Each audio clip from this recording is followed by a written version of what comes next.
just disgusting. Let's next up, I don't want to talk about it yet, but maybe that's a show. Let's go to our wild card line in Pomona, California. You're on Coast to Coast.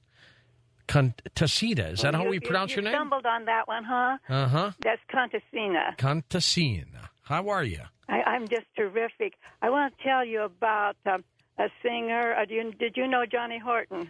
I did not. You know of him? He's not with us anymore, is he? No, and he does the song "The Battle of New Orleans." Okay. Remember it now? Yeah.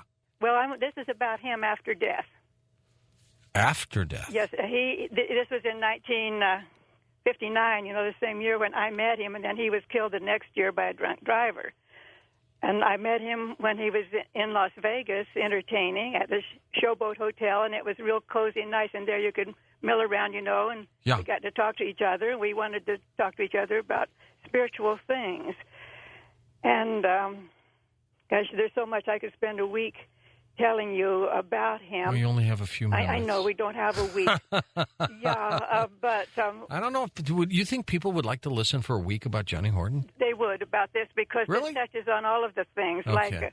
like the planet. It even goes to the planet Nibiru, and You talked with him about this? well, it's a very strange thing.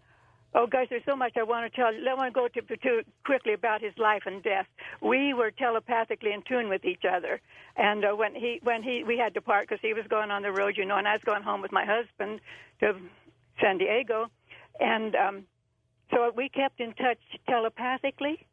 All right. And after he died, and I thought I heard it that morning on the radio, and I said to myself, the first step is taken of us being together. How old was he when he died? What happened to him? Well, he was killed by a drunk driver going home from a show. He was, let's see, he was just 35, and he was 3 years older than me. Pretty young. Yeah, yes, but like he told me, he says I'm an old soul. He said about himself. Okay. And why do I think he's still communicating with you? Just why do you think that? I just think he is. Well, you're so right. You're so right. He's with me all the time. But I couldn't find him at first after he died. I thought this was going to be a cinch that day when they announced his death. I said to myself, the first step has been taken. And yet time passed, and I hadn't had any contact with him. I was kind of, wondering what's holding it up. What's he doing now? Is he up there with, like, Elvis? No, he's right here with me. Oh, he's with you? Yeah, he's my soulmate. He's my male half, and we're not separable. So he never passed on. He didn't go to the other side, did he? Oh, yeah. Well, they buried his body. Yeah, but And, I mean, his spirit kind of lingered. His spirit just kind of hangs around me. But we're not earthbound. We can go together. We go to other places together. Anyway. I think he loves you. Yeah, can you tell that? I figured that out too. You did? Okay, I'll tell you how I found him. I found I get on my body a lot and travel around, do all kinds of things. But so one night I found myself in a strange place. It was dark, and all right, and I can see in the dark, but this was dark, and I could get a real impression underneath me of some red or something. And I said, this is grisly. And I got a little closer look, there in the dusk. And it was his body. I was inside his coffin. Oh, my. Laying on top of his body. And, I don't want to suffocate in there. Oh, that's not a great place to be. I floated up just a little bit higher above the casket. And guess who was there? Who? Him. Alive, but in a coma. Now, I didn't know these things happened. I didn't know these things were possible. But there I was with him in his casket. I just wanted to be with him, and there I was. And so you talk to him every day? Yeah, all the time. But anyway, we're laying there in the coffin, and he was laying there just in the same position he was in the coffin, but he was in a coma. And I said to myself, I might get caught in here, So I got myself out and went to my home to my bed. You liked him, but not that much, right? Well, I liked him, but I didn't want to get trapped in there for eternity. I don't blame you. But I didn't give up, So I went home, and a month, maybe a couple of weeks, I didn't keep track of. I was lying there beside my husband one night in bed, and it was just semi-dark in the room. And your husband, it didn't bother him that Mr. Horton was hanging around? No, he was scared to death when I met Johnny. He really knew he'd lost me.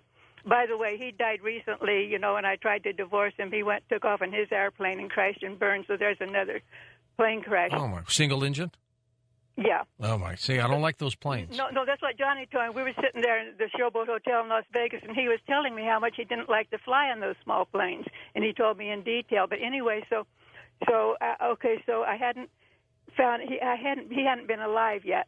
And when I tell you what happened, Your week's almost up, though. By the way, Contessa. Huh? Your week's almost up here. Did you know you've been on the air for 1 week still? Yeah, well, that's good. I needed this. Okay, so anyway. Does it make you feel better? It was dark. I want to get this in before you cut me off. It was dark, and I looked up by the ceiling, and there was Johnny. He'd floated in there. He did? And he was nude. That really surprised me. And he was still in a coma.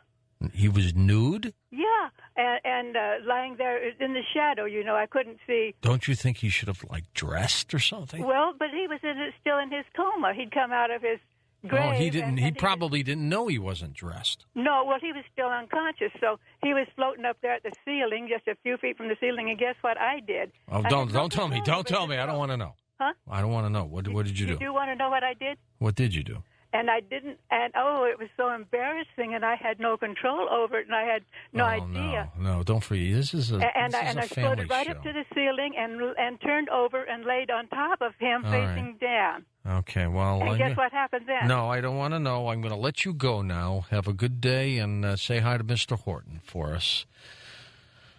Let's go to Buffalo, New York. John, hello.